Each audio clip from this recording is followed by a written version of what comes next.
প্রথমে গরম কড়াইয়ের মধ্যে চিকেন দেয়া হলো।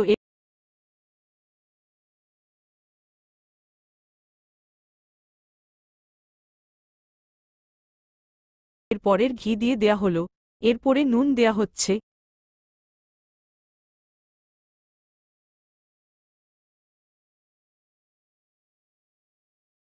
এরপরে গরম তেলের মধ্যে টমেটো ছেড়ে দেয়া হচ্ছে। এবার টমেটোটা গলা অবধি রান্না করতে হবে।